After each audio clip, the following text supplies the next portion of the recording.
Bien, amados hermanos, los saludamos en el nombre de nuestro Señor Jesucristo. En este día estaremos compartiendo la segunda experiencia apocalíptica, luego de haber compartido 3 sesiones, lo que sería el rapto de la iglesia. Ahora entramos a la etapa de la gran tribulación, que vamos a estar compartiendo qué es lo que nos enseña la palabra de Dios en cuanto a este evento escatológico, que es la segunda parte del punto escatológico que se llama la palabra de Dios. La primera es el rapto, luego viene la tribulación que hoy estaremos compartiendo, y para ello le invito a abrir su Biblia en el libro de San Mateo, en el capítulo 24, versículos 21 y 22. Palabra de Dios que la leemos en nombre del Padre, el Hijo y el Espíritu Santo, dice así: porque habrá entonces gran tribulación, cual no la ha habido desde el principio del mundo hasta ahora, ni la habrá. Y si aquellos días no fuesen acortados, nadie sería salvo, mas por causa de los escogidos, aquellos días serán acortados. Bien, esta es una declaración del Señor Jesucristo en cuanto a la gran tribulación. Pero como corresponde también, antes de entrar a esta enseñanza, es bueno hacer uso de la etimología que tiene que ver con el origen de las palabras clave del texto bíblico. Y entonces la palabra clave aquí es tribulación, la gran tribulación. Entonces, tribulación es una palabra griega, tilixis. Originalmente es tilixis. Y tilixis significa presión, dificultad, angustia. Opresión, dificultad y angustia.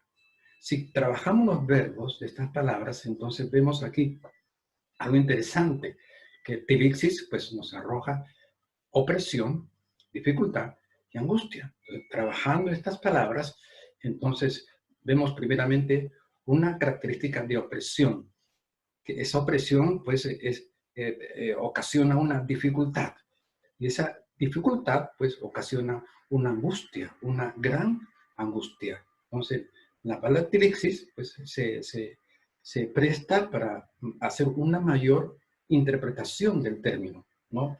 Opresión, dificultad y angustia. Bien, la profecía de Cristo en cuanto a la gran tribulación es detallada con más amplitud en las revelaciones apocalípticas del libro de San Juan. Allí encontramos 7 sellos, 7 trompetas y 7 copas que determinan 3 tipos de juicios diferentes que se irían desarrollando en un carácter destructivo de menos a más. Es decir, cada vez más devastadores los eventos que vamos a encontrar en la Biblia, en el libro de Apocalipsis. Lo interesante aquí es que los elementos sellos, trompetas y copas están conectados entre sí. El séptimo sello describe a 7 trompetas y la séptima trompeta abre espacio a las 7 copas de la ira de Dios. El punto de partida de la gran tribulación la describe San Juan en los capítulos 6. Luego avanza a los capítulos 7, 8 y 9. Allí en el capítulo 6, los sellos son abiertos por el Cordero, y esos sellos que son abiertos son un resumen de todos los juicios de Dios distribuidos en el mismo libro, y en donde los descendientes posmodernos de las 12 tribus de Israel serán los más afectados. Pues según Jeremías capítulo 30, verso 7, que habla de tiempo de angustia para Jacob, Jacob, el nombre, está simbolizando al pueblo de Israel en un contexto postrero, un contexto escatológico. Allí habla de la angustia que va a experimentar, la angustia, que es una palabra del tilixis. Tilixis está aplicado allí, que tilixis, opresión, dificultad y angustia. Entonces, la angustia de Jacob, o sea, la tribulación que iba a experimentar Jacob, estaba ya anticipada por el profeta Jeremías en el libro de Jeremías 37. Pero también Daniel, el profeta, dijo que iban a ser librados de esa angustia. También pone la Biblia esa palabra tribulación allí, ¿no? Serán librados según Daniel 12:1. Daniel 12:1 dice de que serán librados de aquella angustia. Eso lo escribe la palabra aquí, que vamos a dar una pequeña leída en este texto. Dice: en aquel tiempo se levantará Miguel, el gran príncipe que está de parte de los hijos de tu pueblo, y será tiempo de angustia. Otra vez. La frase compromete el tilixis, la tribulación. Ya el apóstol, el profeta Jeremías había dicho los tiempos de angustia, y angustia para Jacob, la tribulación, esa es la gran tribulación que ya está profetizada. Y aquí también dice que habrá una liberación, que el pueblo israelita será librado de esa gran tribulación, de esa angustia que dice aquí, ¿no? Dice que, y será tiempo de angustia cual nunca fue, que hubo gente hasta entonces, pero en aquel tiempo será librado tu pueblo, todos los que sean escritos en el libro de la vida, obviamente, ¿no? Entonces, vemos aquí que las profecías se van a cumplir en el tiempo de la posteridad, cuando se manifieste, en este caso, la gran tribulación. Ahora, todo este contexto de tribulación tiene su punto de partida en el primer sello que deslacra el Cordero. Y es allí donde las predicciones escatológicas de Daniel, de Ezequiel, de Jeremías y de Joel cobran vida más allá de lo que ellos pudieron anticipar en sus profecías. Pues la mayoría de ellos pintaban solamente el fin y el fondo de la gran tribulación, pero no detallaban la forma donde que se iba a desarrollar esa gran tribulación.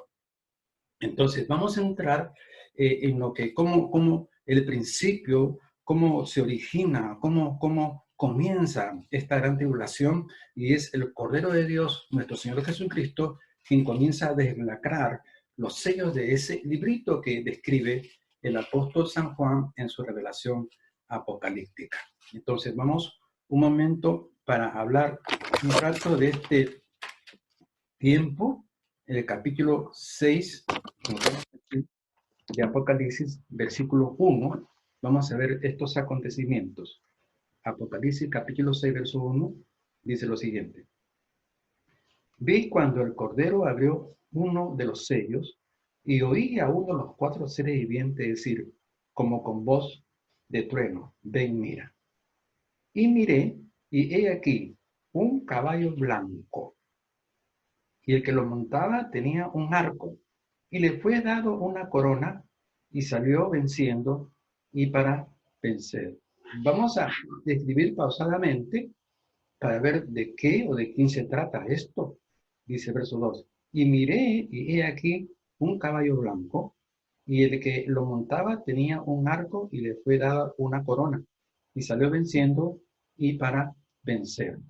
Eh, Podríamos nosotros imaginar, o algunos de repente una mirada así, diría pues se trata de uno con caballo blanco, el blanco significa la pureza, la paz, etcétera, ¿no? Podría confundirlo tal vez con nuestro Señor Jesucristo, porque Él también aparece en cabello blanco. En el capítulo 19, vamos a ir un momentito, de versículos 11 y 13, 19, Apocalipsis 19, versos 11 y 13 dice el prefacio, el jinete del caballo blanco. Entonces vi el cielo abierto y he aquí un caballo blanco, y el que lo montaba se llamaba Fiel y Verdadero, y con justicia juzga y pelea. El 13 dice, estaba vestido de una ropa teñida de sangre, y su nombre es el Verbo de Dios.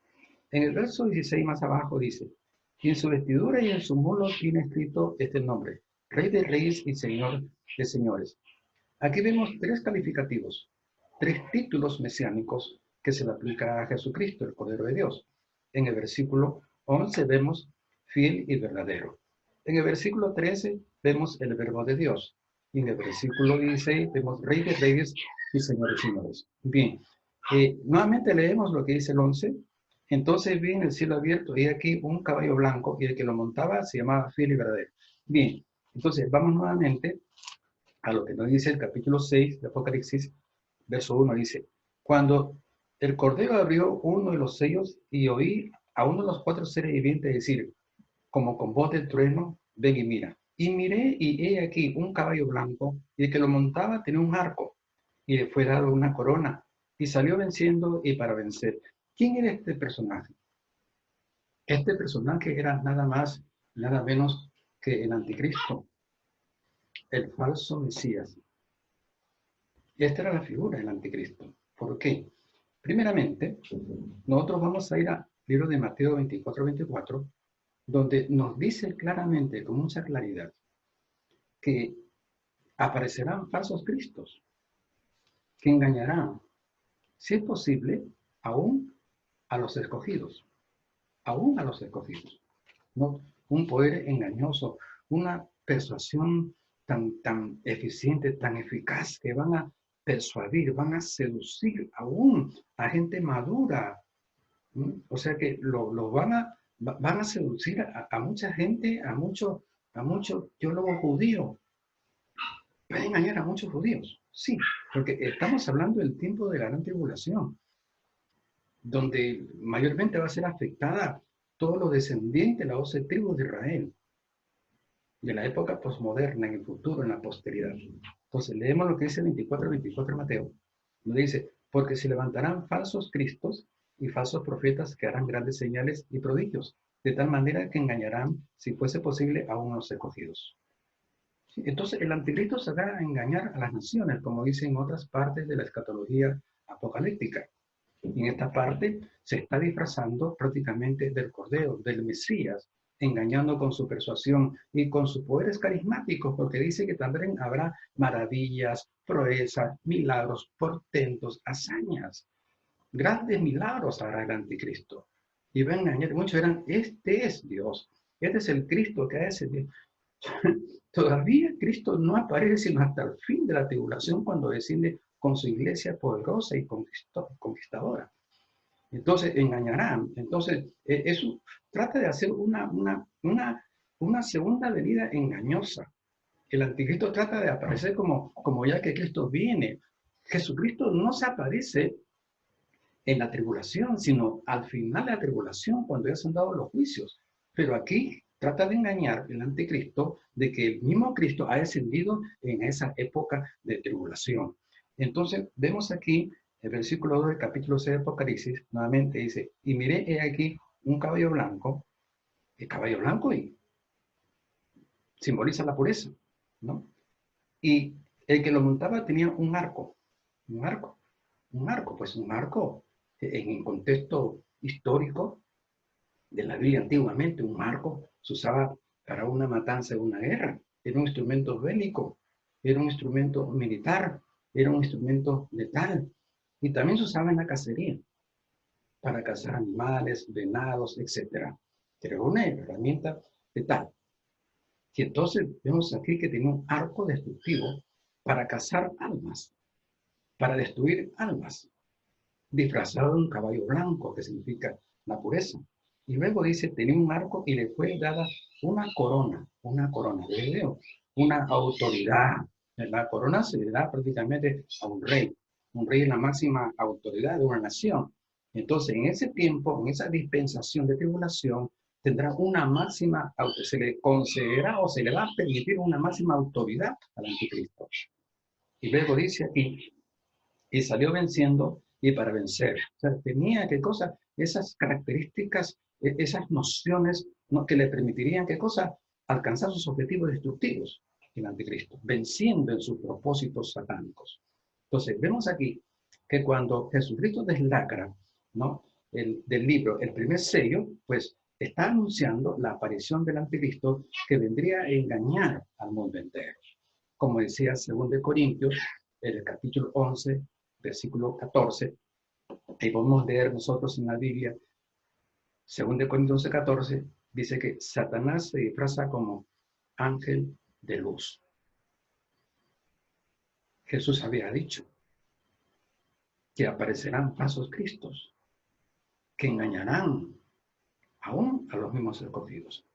Esto implica de que los escogidos, en la perspectiva, en el conocimiento de Dios, ¿no?, porque Dios conoce los tiempos, ¿no?, de ese grupo de los judíos que serán salvos en la gran tribulación. Algunos de ellos van a sucumbir, van a ser engañados por la bestia, por el anticristo, van a ser sumamente engañados, porque lo está diciendo Jesucristo. Y Pablo está diciendo que se disfraza como ángel de luz Satanás para engañar, para persuadir, para seducir, para conquistar las almas. Y en este caso estamos viendo que en el primer deslacrado del libro, el primer sello que deslacra Jesucristo, Cordero de Dios, entonces está hablando de la aparición del anticristo que viene para engañar a las naciones, con prodigios, con señales, con milagros, pero en el fondo aparece con un arco, como un cazador de almas, como un destructor de almas, con un caballo blanco que significa pureza, pero a todo lo contrario. Perfecto disfraz y camuflaje. Y dirán muchos, ¿quién como la bestia? ¿No? Y dirán muchos en ese tiempo, este trae solución a la problemática sociopolítica y económica del mundo entero, engañará a muchos. Luego entra el segundo deslacrado. Vamos a ver lo que dice aquí en el libro, el 13. Entonces, en el primer sello se describe aquí al anticristo su aparición, persuasiva, engañosa y muy carismática, con muchos milagros que van a engañar a muchos, aún de los judíos que son escogidos o eran escogidos, predestinó la salvación. Verso 3. Cuando abrió el segundo sello, oí al segundo ser viviente que decía, ven y mira. Y salió otro caballo bermejo, y al que lo montaba le fue dado poder de quitar de la tierra la paz, y que se matasen los unos a los otros. Y se le dio una gran espada. Aquí dice, este personaje que salió con un caballo bermejo, dice que le fue dado poder de quitar de la tierra la paz. Y al quitar el espíritu de paz, pues impone un espíritu de contienda, de intransigencia, de disputa, un espíritu belicoso, atómico, nuclear, de contienda, de guerra, de conflicto, de caos sociopolítico. Entonces vemos aquí en el texto aquí, de que se va a desparramar en el mundo entero un espíritu de conflicto porque será quitada la paz de los corazones de los gobernantes en el mundo entero. Los chinos, los rusos, los americanos, los ingleses, los franceses, los coreanos, las grandes potencias del mundo. Se habrá quitado esa poca paz que queda en los corazones. Se quitará esa paz porque entrará un espíritu que va a devorar, va a destruir ese espíritu, esa intención de paz en el corazón humano para poner un espíritu de contienda, un espíritu belicoso, de contención. Va a ser una dureza de corazón en esos tiempos. Ya diría Jesucristo de que en esos tiempos la maldad dice, se iba a incrementar y el amor de muchos dice que se iba a apagar, se iba a agotar la paz. Iba a ser prácticamente aniquilada con ese espíritu inmundo que iba a devorar, ¿qué cosa? La paz de las grandes cabezas del mundo, las grandes autoridades, para poner un espíritu de belicosidad, de contienda, de guerra, que ahora entendemos que se va a desatar esos tiempos, unos conflictos grandes, unas amenazas de guerras atómicas mundiales, nucleares, etcétera, bacteriológicas, porque de aquí la gran tribulación, ¿qué otras formas de instrumentos militares de aniquilamiento mundial que ocasionan prácticamente la destrucción del hombre por el hombre van a aparecer en la gran tribulación? Sería terrible. Esto es lo que está deslacrando Jesucristo en el tercer sello. Bien, en segundo sello, perdón. Luego vemos el tercer sello, donde está en el capítulo 6 de Apocalipsis. Estamos trabajando el capítulo 6, estamos describiendo todo el contexto de los deslacrados de Jesucristo uno por uno, donde en el primer sello que es lacra aparece la vez el anticristo, con poder carismático, con un gran poder de persuasión, de seducción, que va a engañar a muchos escogidos y aquellos, principalmente los judíos, que se quedarán en la gran tribulación. Luego, en el segundo sello, estamos observando aquí que se va a apoderar del corazón, las grandes autoridades a nivel mundial, se va a poner un espíritu de belicosidad, de contienda, porque será quitada la paz, dice la Biblia en este texto. Luego, cuando deslacra Jesucristo el tercer sello, entonces vemos que aparece. Verso 5 dice, cuando abrió el tercer sello, oí al tercer ser viviente que decía, ven y mira, y miré, y aquí un caballo negro. Y el que lo montaba tenía una balanza en la mano. Y oí una voz de en medio de los cuatro seres vivientes que decían, 2 libras de trigo por denario y 6 libras de cebada por un denario, pero no dañéis el aceite ni el vino. Aquí vemos aquí una balanza en la mano, una medida, ¿no? Una medida que pesa los productos, ¿no es cierto? Entonces vemos aquí algo como que los alimentos van a ser un poco racionados, ¿no? Se van a aplicar unas medidas, unas tal vez arancelarias o de otro tipo de orden económico en cuanto a los alimentos que se van a distribuir a nivel mundial. ¿Por qué? Porque vemos aquí, aparte de la balanza, vemos aquí que habla de 2 libras. 2 libras, libras es una medida, ¿verdad o no? Una medida, 2 libras de trigo por un denario. Vemos un producto, trigo. Y 6 libras de cebada. Vemos otro producto, cebada. Por un denario también. Es una medida económica, es una moneda. Vemos monedas, vemos productos, vemos balanzas, ¿no? Y dice que 2 libras de trigo por un denario. O sea que prácticamente una subida de precio de 15 o 20 veces mayor todavía. 20 veces mayor. Igual para 6 libras de cebada por un denario, o sea, un precio exorbitante. Esto se habla de un control, de una manipulación de los productos alimenticios en esa época de la gran tribulación. Entonces, habla de alimentos racionados, que están muy racionados, se van a dar por raciones y sumamente caros.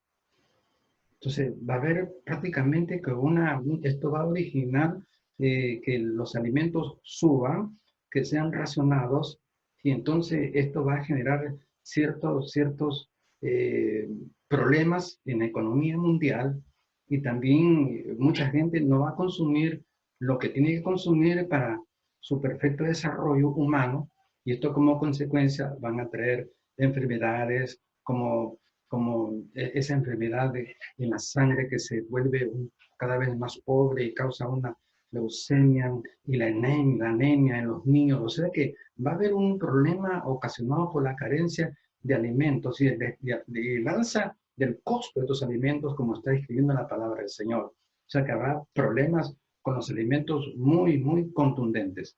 Entonces, seguimos allí. Veremos ahora en el versículo 7, perdón, dice, acá está el cuarto sello que delata a Jesucristo, dice, y cuando abrió el cuarto sello, oí la voz del cuarto ser viviente que decía, ven y mira.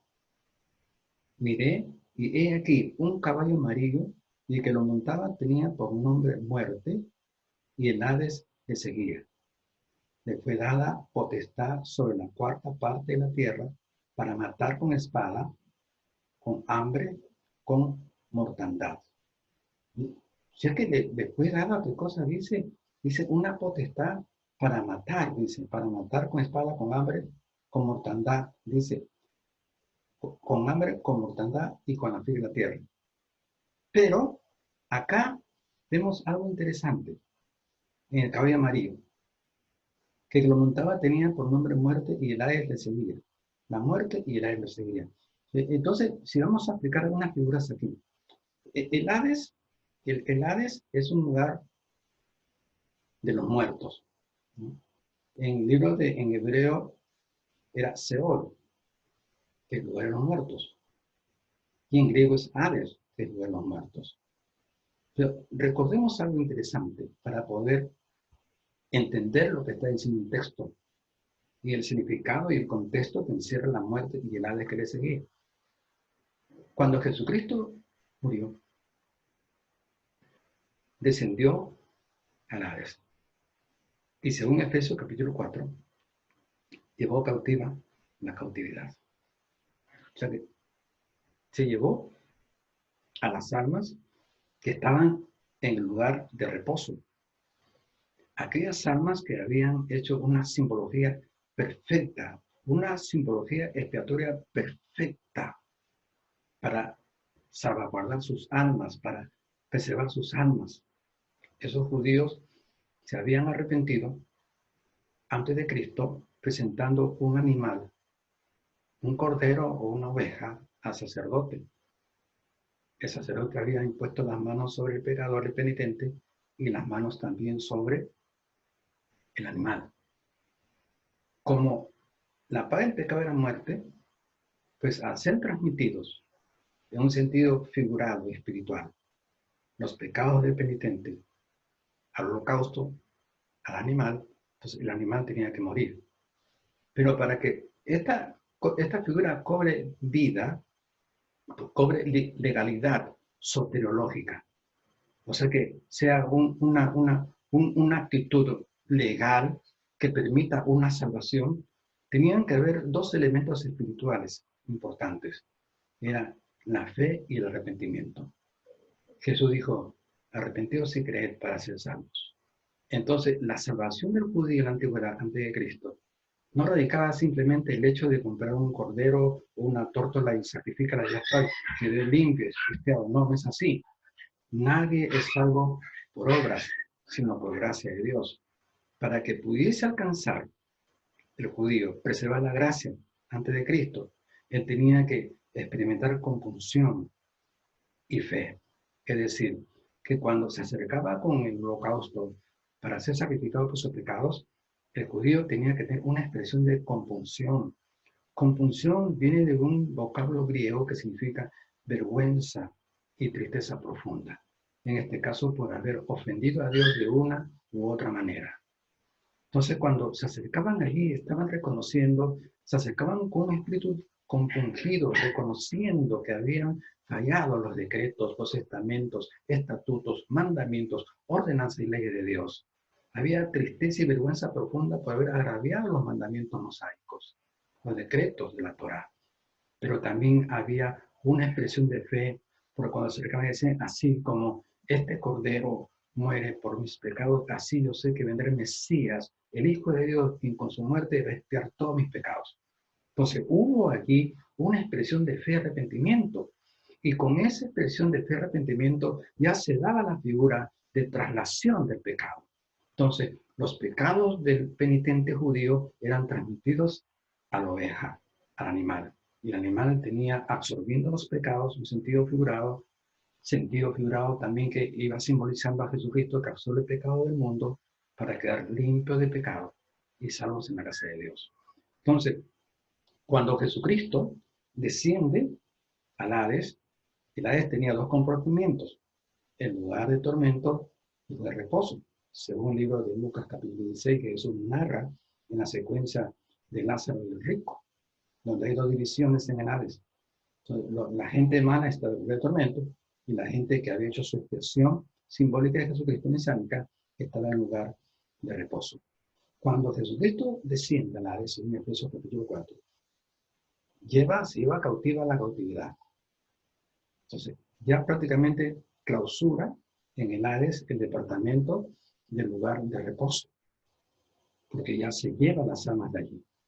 Y quedó simplemente el Hades, pero en su lugar de tormento. Ahora, cuando leemos aquí, en el cuarto sello, capítulo 7, del capítulo 6, verso 7 de Apocalipsis, cuando abrió el cuarto sello, oí una voz del cuarto ser viviente que decía, ven y mira. Miré y vi aquí un caballo amarillo y el que lo montaba tenía por nombre muerte y el aire lo seguía. O sea, la muerte, ¿cuál es su función? Provocar muerte.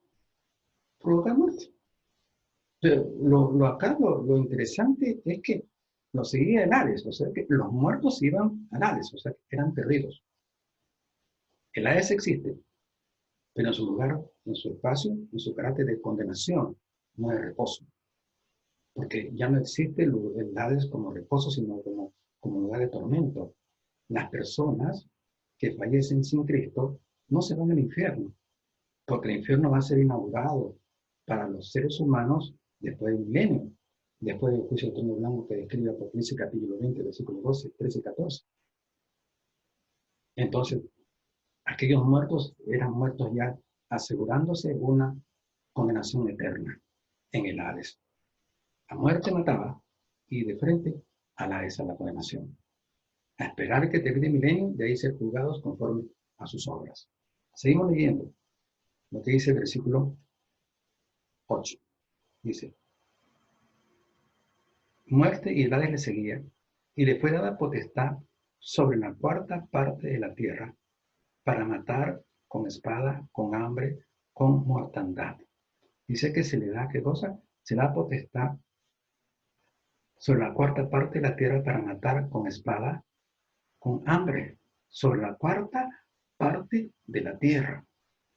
Actualmente en las últimas encuestas demográficas que hacen los analistas y también los que trabajan con estos problemas de la explosión demográfica, dicen de que actualmente somos 7.700 millones de personas en el mundo. Y acá dice que la cuarta parte va a ser sometida a hambre y a muerte. Póngale que seamos 8.000 millones, que sean 8.000 millones los que van a experimentar el tiempo de la tribulación. La cuarta parte serían 2 millones. 2.000 millones de personas morirán de hambre en la gran tribulación, según los cálculos y según lo que enseña la palabra de Dios. Y habrán otras mortandades también, que al final habrán menos de 1.000 millones de personas que queden con vida al final de la gran tribulación. Eso vamos a ir desarrollándolo poco a poco, porque vamos a aplicar un poco de matemática también para calcular cuántos miles de millones de personas van a perecer bajo la mano del anticristo. Pero seguimos leyendo el versículo 8 del capítulo 6. Dice, miré y he aquí un caballo amarillo, y que lo montaba tenía por nombre muerte, y el ángel le seguía, y le fue dado potestad sobre la cuarta parte de la tierra, para matar. De los 8.000 millones, mátame 2.000 millones. Se le dio autoridad para matar, destruir con hambre. Sí, una hambruna terrible. Esto es lo que se está desatando aquí en el cuarto sello que delata Jesucristo. Una hambruna terrible que va prácticamente a matar a cerca de 2.000 millones de personas. Y se está cumpliendo aquí lo que diría el libro de Ezequiel, capítulo 5, del 8 al 10. Porque el hambre aquí, este hambre, ¿qué implica? Implica un contexto de qué cosa, de algo terrible. ¿Qué cosa puede producir el hambre? ¿Qué puede producir? Piensa usted en estos momentos que usted está prácticamente que desfallece de hambre. ¿Mm? Y usted tiene dinero para comprar. Tiene dinero para comprar, pero no puede comprar porque no ha sido sellado por la bestia. ¿Mm? Para que usted compre en ese tiempo de hambre, pues tiene que tener su sellito o una señal o una identificación que diga, ¿sabe qué cosa? Yo soy propiedad de la bestia. Yo puedo comprar y vender. Allá pase usted. Entonces, como no van a poder comprar, ¿qué van a hacer? Canibalismo. Y en ese tiempo de tribulación, en el cuarto sello que Jesucristo deslacra del libro, está hablando claramente de que cerca de 2.000 millones de personas van a morir. Y por el hambre también habrá canibalismo, donde los padres comerán a los hijos y los hijos también se comerán a los padres. Y no estoy fantaseando. Esto ya lo habían ya preanunciado las profecías escatológicas de los profetas de la antigüedad, especialmente Ezequiel. Ezequiel, decíamos en capítulo 5, del 8 al 10, algo interesante para que veamos qué va a suceder en la gran tribulación. Ezequiel capítulo 5, vamos por favor. Ezequiel capítulo 5. Vamos a ver interesante allí. 8 y 10. ¿Sí? Ezequiel capítulo 5, del 8 al 10. Dice, así pues ha dicho Jehová el Señor. He aquí, yo estoy contra ti. Sí, yo. Y haré juicios en medio de ti ante los ojos de las naciones. Y haré en ti lo que nunca hice, ni jamás haré cosas semejantes, a causa de todas tus abominaciones. Por eso, los padres comerán a los hijos en medio de ti, y los hijos comerán a sus padres. Y haré en ti juicios, y esparciré a todos los vientos todo lo que quedare de ti. Nuevamente el 10. Dice, el 9 y 10. Y haré en ti lo que nunca hice, ni jamás haré cosa semejante a causa de todas tus abominaciones. Por eso los padres comerán a los hijos en medio de ti, y los hijos comerán a sus padres. Es una profecía, tanto histórica como escatológica. Pues históricamente pues, se practicó el canibalismo cuando los enemigos de Israel sitiaban al pueblo de Dios. ¿Sí?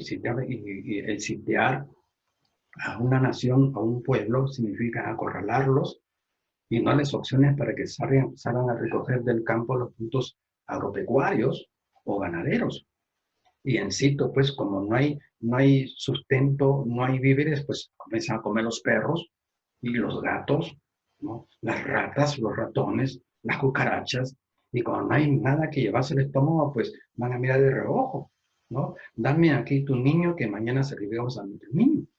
Así como en las épocas de los reyes, deberían a quejarse, mira que esta mujer me dijo, da acá tu niño, comámoslo hoy y mañana es mío, y esta a su hijo. Terrible, es historia, pero también va a acontecer en la posteridad. Por lo tanto, esta profecía de Ezequiel tiene un contexto de carácter histórico que ya fue, pero también escatológico que va a ser en los tiempos de la gran tribulación.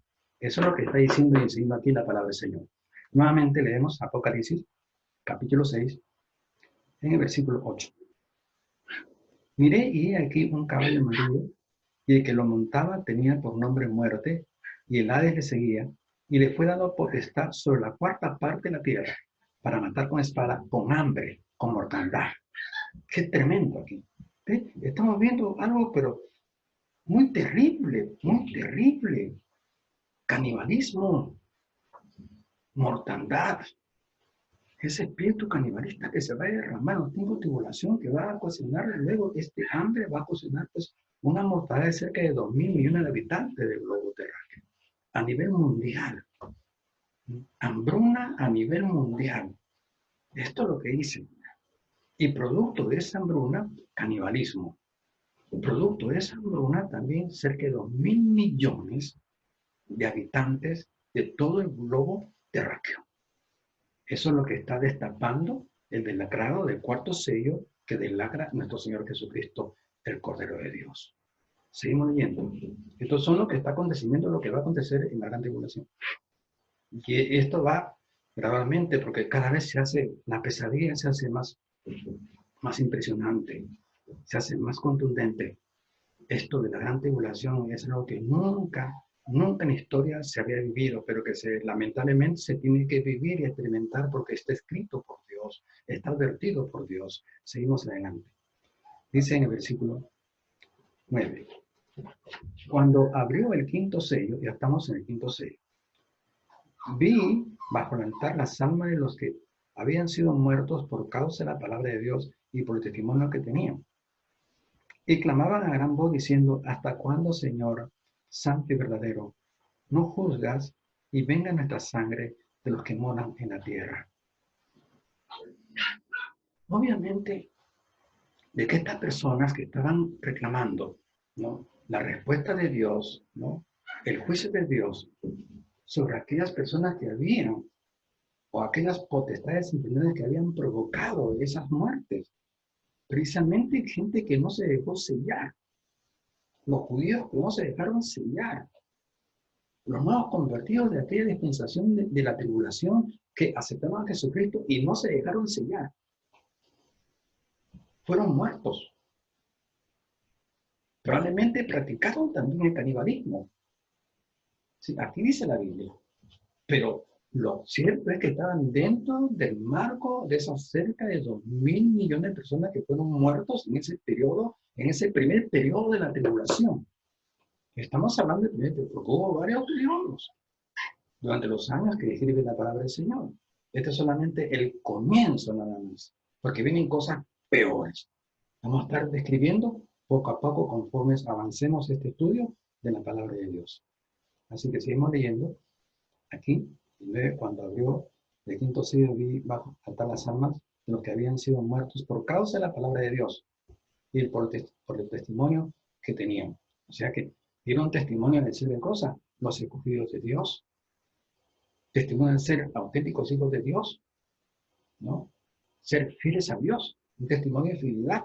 Entonces lo mataron por ello, lo sometieron a ellos, ¿no? Murieron de hambre o a espada.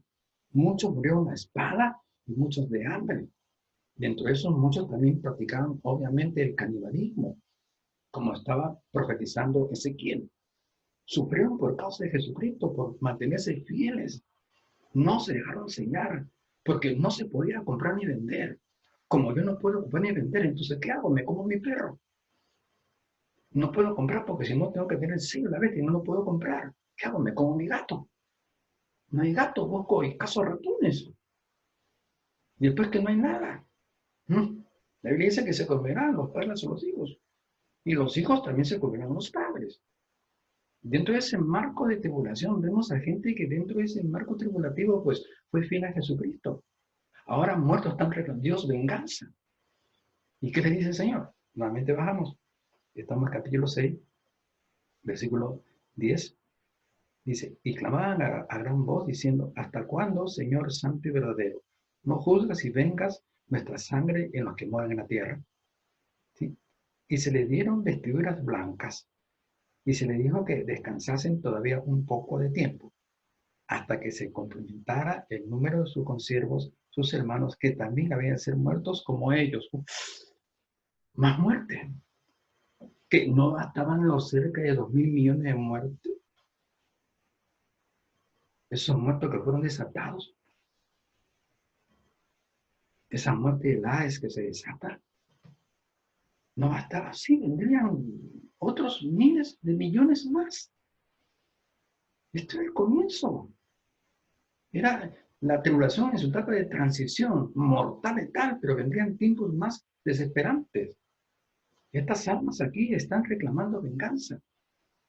Esperen todavía, porque falta, todavía falta muchos que mueran como ustedes también. Vayamos un momento a Apocalipsis 16, versos 5 y 6, más adelantito. 16, 5 y 6, algo interesante. Dice, y oí al ángel de las aguas que decía, justo eres tú, oh Señor, el que eres y que eras el santo, porque has juzgado estas cosas, por cuanto derramaron la sangre de los santos y de los profetas. También tú les has dado a beber sangre, pues los merecen. Esto nos habla de que ellos fueron también, les hicieron justicia, porque Jesús el Cordero comienza a chancar a los enemigos de Dios, a los enemigos del pueblo de Dios, a los que ocasionaron tanta desgracia y tribulación, también los chancará, los vencerá el mismo Cordero. Así que estos alcanzaron que clamaban venganza, clamaban un juicio para poner a todos aquellos que le habían provocado tanta tribulación, también fueron juzgados también, porque lo que se siembra se cosecha. Con la misma medida que tú mires será medido. Me imagino cómo sería, ¿no?, el juicio de Dios sobre aquellas, esa gente endemoniada, con esa gente dirigida por Satanás, por los impíos, ¿cómo acabarían ellos? Terrible. Si el pueblo judío experimentaron una tribulación jamás nunca antes vista, ¿cuánto sería el juicio para esas autoridades, esas entidades satánicas que se fueron contra el pueblo de Dios, es decir, contra los judíos y contra aquellos que aceptaron a Jesucristo en la época de la tribulación? Seguimos leyendo. Entonces aquí, verso 11 dice, y se le dieron vestiduras blancas y se le dijo que descansasen todavía un poco de tiempo hasta que se completara el número de sus consiervos y sus hermanos, que también habían de ser muertos como ellos. Ya reiteramos la idea, faltaba más mortandad, más muerte, más tribulación, más angustia, más dolor, más opresión. Esto simplemente era el comienzo de la gran tribulación, que se están destapando al denigrar a Jesucristo los sellos del librito. Entonces, en el versículo 12 habla del sexto sello. Dice, miré cuando abrió el sexto sello, y he aquí, hubo un gran terremoto, y el sol se puso negro como tela de silicio, y la luna se volvió como sangre. Se apagó la luz solar y la luz lunar, o sea, tinieblas. Verso 13 dice, y las estrellas del cielo cayeron sobre la tierra, como higuera deja caer sus higos cuando es sacudida por un fuerte viento. Y el cielo se desvaneció como un pergamino que se enrolla, y todo monte y toda isla se removió de su lugar. ¿Qué vemos aquí? Que este sexto sello nos está hablando que va a acontecer una serie de fenómenos atmosféricos y cósmicos, y también una alteración geográfica. Sí, una alteración geográfica porque las islas pues, son prohibidas a otro lugar, ese movimiento, ¿no? Y las estrellas que caen, los meteoritos, etcétera, ¿no? Fenómenos atmosféricos y cósmicos terribles, ¿no? De pesadilla, ¿no? Y esa alteración geofísica de una traslación de una isla a otro, terrible, tremendo, ¿no? Estos son los principios de la gran tribulación, ¿no? Esos fenómenos atmosféricos nunca antes vistos, ni en ciencia ficción, sino en realidad. Y esa alteración geofísica, las siglas por aquí y por allá, nuevamente leemos, ajá, acá, dice el verso 12, miré cuando abrió el sexto sello y aquí hubo un gran terremoto. Hubo un gran terremoto y el sol se puso negro como tela de silicio y la luna se volvió toda como sangre. Se apagan las luces solares y lunares. Y las estrellas del cielo cayeron sobre la tierra, como la higuera deja caer sus hijos cuando es sacudida por un fuerte viento. Y el cielo se desvaneció como pergamino que se enrolla, y todo el monte y toda la isla se removió de su lugar. Todo el monte y toda isla se removió de su lugar. O sea que vemos aquí una alteración geofísica, fenómenos atmosféricos y cósmicos, alteración geofísica. ¿Qué más? Vemos aquí el 15. Y los reyes de la tierra, y los gobernadores, los ricos, los capitanes, los poderosos, y todo siervo y todo libre, dice el verso 15, se escondieron de las cuevas y entre las peñas de los montes, y decían a los montes y a las peñas, caed sobre nosotros y escondednos del rostro de aquel que está sentado sobre el trono y de la ira del Cordero, porque el gran día de su ira ha llegado, y quién podrá sostenerse en pie. ¿Qué vemos aquí? Vemos una psicosis sociopolítica, una psicosis mundial, una psicosis social. Tierra, tráganos, escóndenos de la ira de Dios. Vemos aquí las alteraciones geofísicas, vemos aquí los fenómenos atmosféricos y cósmicos, vemos aquí una psicosis universal, una psicosis terrible. En todas partes del mundo la gente va a querer enterrarse, va a querer cobijarse, va a querer dormir y no despertar nunca jamás. Psicosis de carácter mundial. Esto es lo que está desatando esta trompeta, es el sexto sello que está enlacrando a Jesucristo. Entonces, vemos aquí todos estos pormenores en la primera parte de la gran tribulación. Y ojo que aquí estamos viendo aquí que la cuarta parte de la sociedad, la cuarta parte de la humanidad iba a ser muerta. Los 2.000 millones, por decir así, somos 7.700 millones de habitantes actualmente, según las últimas encuestas. Póngale 8.000 millones, que es la cuarta parte de 8, pues son 2. O sea, 2.000 millones muriendo de hambre. 2.000 millones expuestos al canibalismo. Encima de ellos vienen otras calamidades que estamos describiendo nosotros. Vemos las alteraciones cósmicas, vemos una psicosis colectiva a nivel mundial, que la gente irá, caigan los montes, los cerros encima, yo quiero dormir y nunca despertar, porque será algo que nunca en su vida algún ser humano haya experimentado. Es el sexto sello que deslacra nuestro Señor Jesucristo. Como está adelantando aquí lo que se iba a experimentar en la primera parte de la gran tribulación. Pero el último delacrado es el último sello que abre Jesucristo, sería contundente y habría paso a unas experiencias de tribulación mucho más contundentes, mucho más apocalípticas, por decir así, que la primera experiencia que hemos descrito. Porque en el capítulo 8, verso 1, habla cuando Jesucristo lacra, ¿no?, el séptimo sello del libro. 8.1 Apocalipsis dice lo siguiente. Cuando abrió el séptimo sello, se hizo silencio en el cielo como por media hora. Y vi a los 7 ángeles que estaban en pie ante Dios y se les dieron 7 trompetas. En el último lacrado, entonces aparece un ángel, ¿no? Y dice, Juan dice, y vi a los 7 ángeles que estaban en pie ante Dios y se les dieron 7 trompetas. Versículo 6 dice, y los 7 ángeles que tenían las 7 trompetas se dispusieron a tocarlas. El primer ángel tocó la trompeta y hubo granizo y fuego. Granizo y fuego, ¿sí?, mezclados con sangre, que fueron lanzados sobre la tierra, y la tercera parte de los árboles se quemó, y se quemó toda hierba verde. Se quemó toda hierba verde.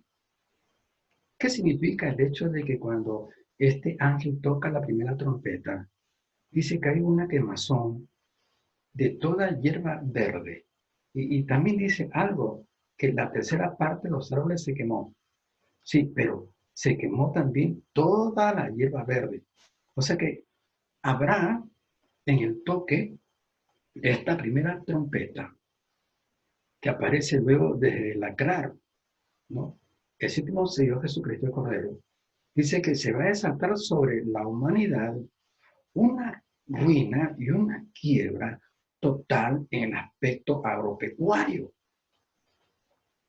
Se quemará toda hierba verde. O sea, se arrasará con todos los productos agrícolas. Una ruina y un caos de carácter agropecuario a nivel mundial. El primer toque de trompeta. ¿Sí? Luego seguimos. Luego acá, verso 8, dice, el segundo ángel tocó la trompeta. Tocó la trompeta y como una gran montaña ardiendo en fuego, fue precipitada en el mar. Y la tercera parte del mar se convirtió en sangre. Y murió la tercera parte de los seres vivientes que estaban en el mar. Y parte de las naves fue destruida. Nuevamente, el 9. Y murió la tercera parte de los seres vivientes que estaban en el mar. Vemos aquí, ¿qué tenemos aquí? Que el segundo ángel, al tocar su trompeta, trae como consecuencia una crisis pesquera a nivel mundial. Ha habido una crisis agropecuaria a nivel mundial. No hay verduras, no hay legumbres, no hay hortalizas. Caos en el sistema agropecuario. Crisis. Y ahora vemos aquí una crisis pesquera. Porque parte de la vida marina, pues, ha desaparecido. Muchos productos de consumo humano van a ser aniquilados, desaparecidos. O sea, quiebran las empresas pesqueras, la de que comercian con el pescado, ¿no? En los mercados que la gente va en esos tiempos, pues no va a encontrar pescado, porque si lo va a encontrar, lo va a encontrar carísimo. Y Dios ya sabe que si no tiene su sellito no puede comprar pescado. A practicar canibalismo, eso ya no nos ha advertido allí. Entonces la cosa se está poniendo peor, porque hay una ruina total en el aspecto agropecuario y hay una terrible crisis en el aspecto pesquero. Eso es lo que dice aquí. Nuevamente vamos a leer verso 8. El segundo ángel tocó la trompeta y como una gran montaña ardiendo en fuego fue precipitada en el mar. La tercera parte del mar se convirtió en sangre y murió la tercera parte de los seres vivientes que estaban en el mar. La tercera parte. Perú y Chile son países que van a la vanguardia de la pesca de consumo humano, especialmente la anchoveta. Son países productores, ¿no?, de harina de pescado, etc. Y a nivel mundial, pues habrá una crisis y en la harina de pescado que alimenta también al ganado, a las aves, a los alimentos porcinos, etcétera, pues también van a ser afectados. ¿Por qué? Porque no hay mucha producción de harina de pescado. Hay crisis en el área pesquera. Muchos pescadores no van a pescar lo que pescaban antes. A las justas pescarán para su consumo.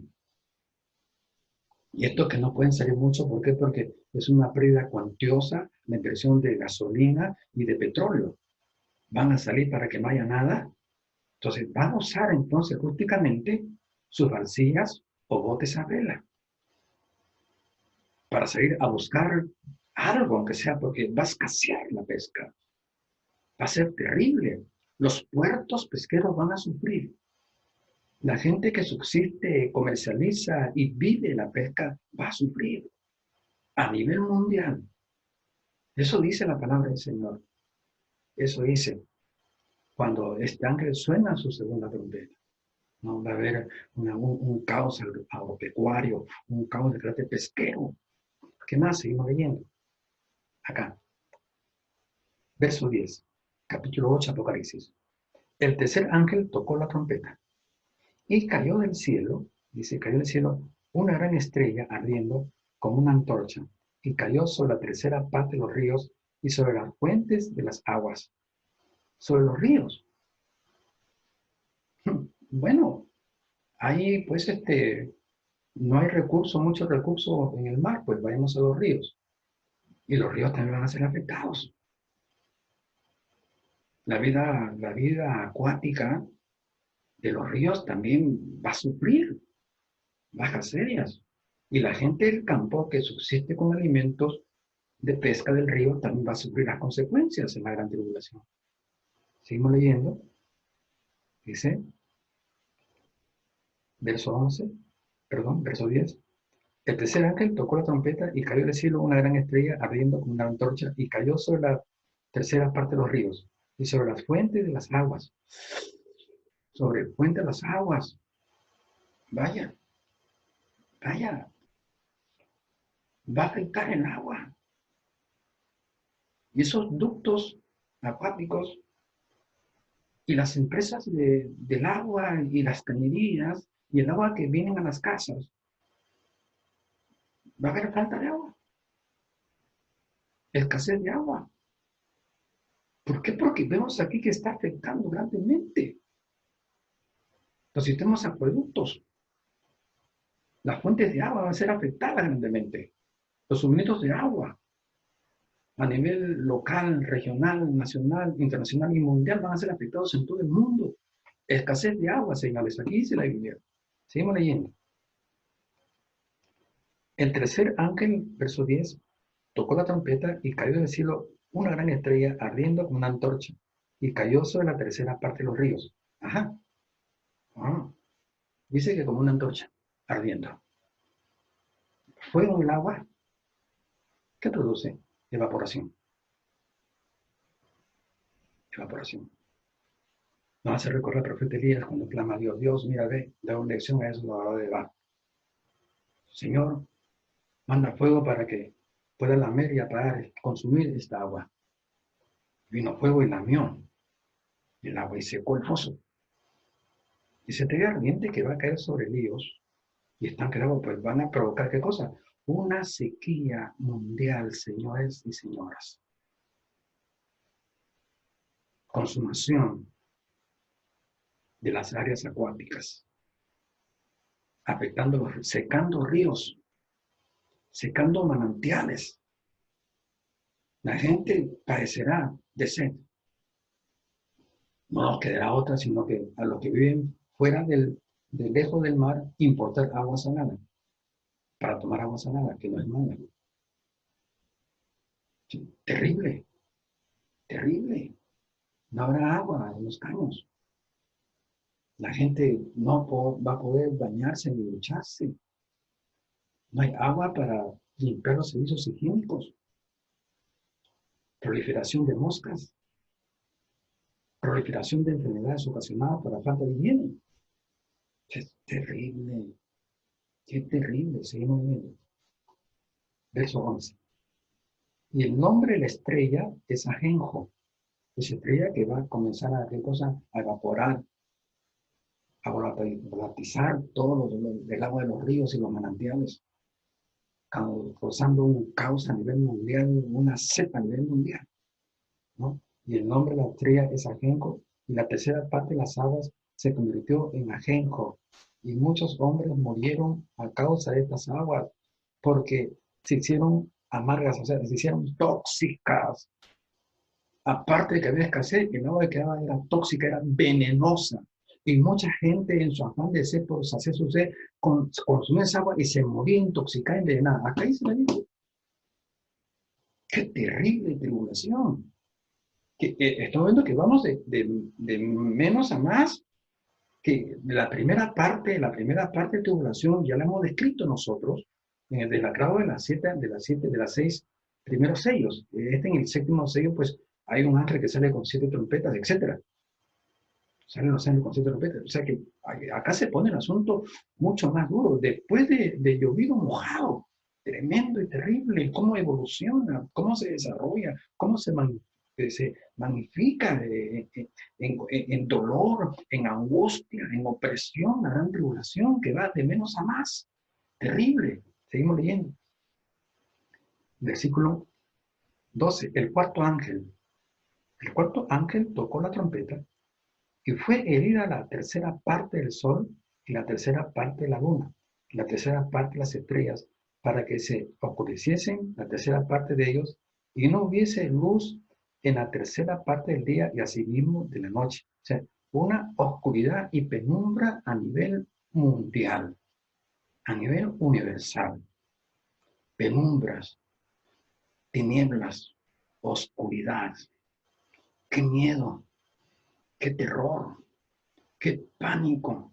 ¡Qué desesperación! ¡Qué angustia! ¡Qué gran tribulación! Seguimos leyendo. 13. Miré y oí un ángel volar por el medio del cielo, diciendo a gran voz: ¡ay, ay, ay! De los que moran en la tierra, a causa de los otros toques de trompetas que están para sonar los 3 ángeles. Faltaban 3 y dice 3 ay, ay, ay, ay. Y ay es un contexto de dolor. Ay, de desesperación, de angustia y también de juicio. Ay, ay, ay. Son 3 ay. Son 3 experiencias más de dolor. Son 3 experiencias más de juicio distinto. Por eso que está diciendo, dice, ay, ay, de los que moran en la tierra a causa de los otros toques de trompeta que están por sonar los 3 ángeles. Faltaban 3 toques de trompeta más. Que cuando vamos a discernir aquí cada uno de esos toques de trompeta, vamos a llegar pues prácticamente a un clímax, ¿no? A un final tortuoso de la gran tribulación. Bueno, nos ha quedado un poco corto el tiempo, pero vamos a continuar con estos 3 últimos toques de trompeta para describir todos los horrores que se van a vivir en esa experiencia de la gran tribulación. Esperamos entonces, con mucha paciencia, al próximo domingo, que podamos continuar con estos acontecimientos que se harán dentro del marco de la gran tribulación. Gracias. Dios te bendiga.